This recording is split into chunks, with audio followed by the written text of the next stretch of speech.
কেমন আছেন বন্ধুরা? সাহা কিচেনে আপনাদের স্বাগত জানাই। আজকে আমি রুই মাছের একটা আইটেম নিয়ে এসেছি। রুই মাছের থেকে একটু ছোট সাইজের মাছ এই যে আমি পিস করে নিয়েছি। রুই মাছের আমি হালকা টক ঝোল দেখাবো। এই যে রুই মাছ কেটে আমি ধুয়ে নিয়েছি।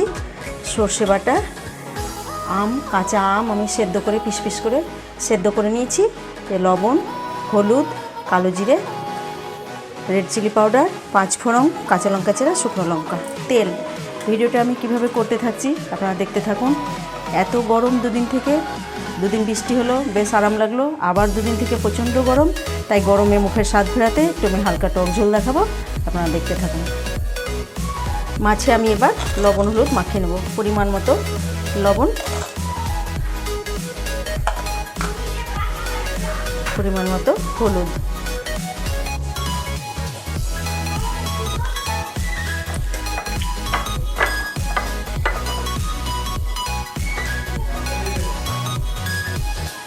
এত গরমে বন্ধুরা একটু হালকা ঝোলই খেতে ভালো ইচ্ছে করছে, প্রচণ্ড গরম পড়েছে। কড়াই গরম হয়ে গেছে, আমি এবার কড়াইয়ে তেল দিয়ে দেবো।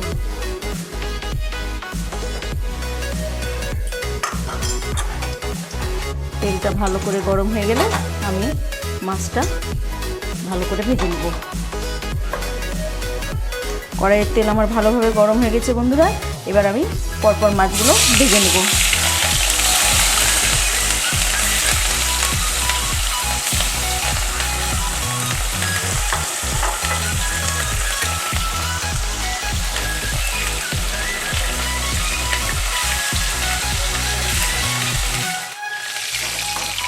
মাছ আমার একদম লাল লাল করে ভাজা হয়ে গেছে। এবার আমি অন্য একটা জায়গায় তুলে নেব।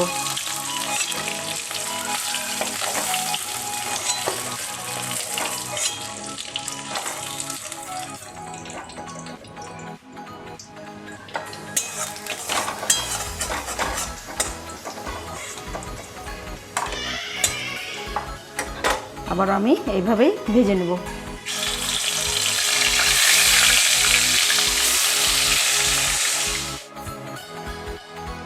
আমার মাছগুলো ভাজা হয়ে গেছে। এবার আমি তেলের উপরে একটু শুকনো লঙ্কা দিয়ে দিলাম, অল্প একটু 5 ফোড়ন।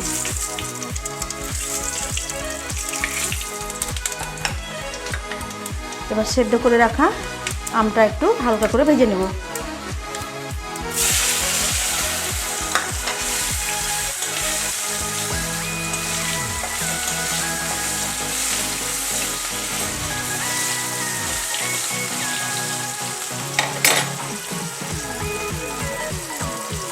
এবার আমি সর্ষে বাটাটা দিয়ে দেবো।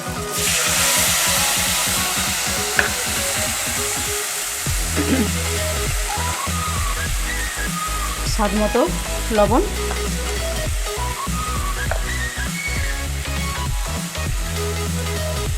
পরিমাণ মতো হলুদ।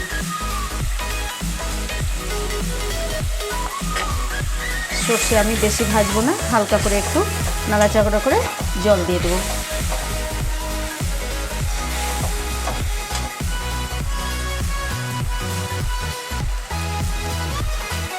দুটো চিড়ে রাখা কাঁচা লঙ্কা,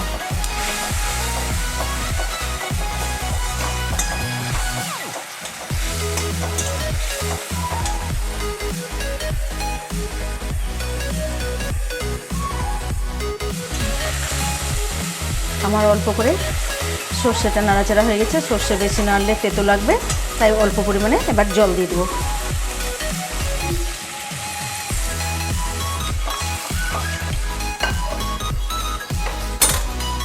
খুব বেশি টক ভালো লাগবে না, একটু হালকা আমি এখানে চিনি দিয়ে দেবো।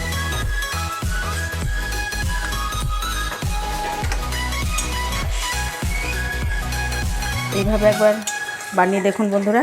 এই গরমে একটু টক ঝোল, টক ডাল এইসবই ভালো লাগছে খেতে।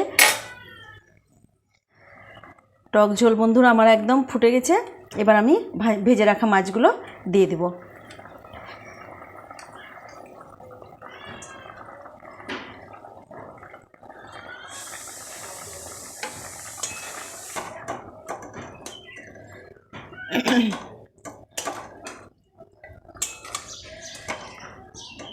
এই টক ঝোল সত্যি বন্ধুরা, এত গরমে এই টক ঝোল খেলে ভাতের সঙ্গে আমাদের বাঙালিদের মুখে একটু সত্যি স্বাদ আসবে।